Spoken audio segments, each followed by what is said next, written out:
This view of the universe, then, is no view. That is, there is nothing to see. There is no truth, only emptiness.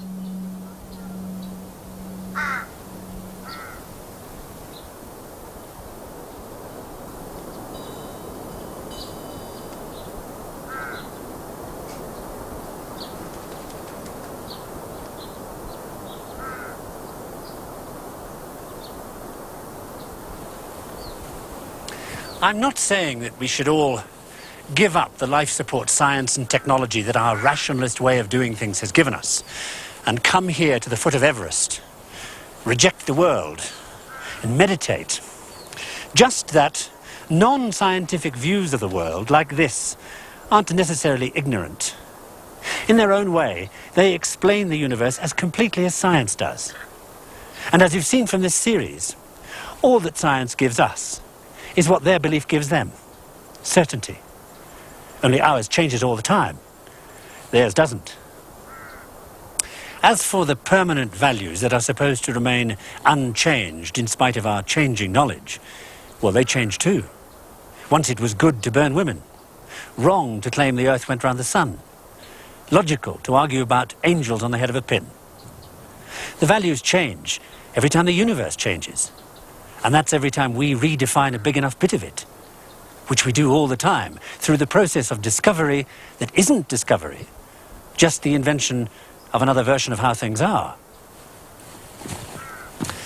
And yet, in spite of that, we still go on believing that today's version of things is the only right one. Because, as you've learned from this series, we can only handle one way of seeing things at a time. We've never had systems that would let us do more than that. So we've always had to have conformity with the current view. Disagree with the church, and you were punished as a heretic. With the political system, as a revolutionary.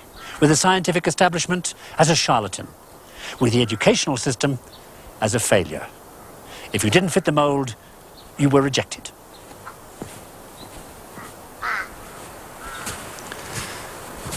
But, ironically, the latest product of that way of doing things is a new instrument, a new system that, while it could make conformity more rigid, more totalitarian than ever before in history,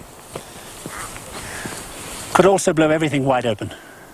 Because with it, we could operate on the basis that values and standards and ethics and facts and truth all depend on what your view of the world is, and that there may be as many views of that as there are people. And with this, capable of keeping a tally on those millions of opinions voiced electronically, we might be able to lift the limitations of conforming to any centralized representational form of government, originally invented because there was no way for everybody's voice to be heard. You might be able to give everybody unhindered, untested access to knowledge, because a computer would do the day-to-day work for which we once qualified the select few, in an educational system originally designed for a world where only the few could be taught. You might end the regimentation of people living and working in vast, unmanageable cities, uniting them instead in an electronic community where the Himalayas and Manhattan were only a split second apart. You might, with that and much more, break the mold that has held us back since the beginning, in a future world that we would describe as balanced anarchy, and they will describe as an open society, tolerant of every view, aware that there is no single privileged way of doing things. Above all, able to do away with the greatest tragedy of our era, the centuries-old waste of human talent that we couldn't or wouldn't use. Utopia? Why? If, as I've said all along, the universe is, at any time, what you say it is, then say,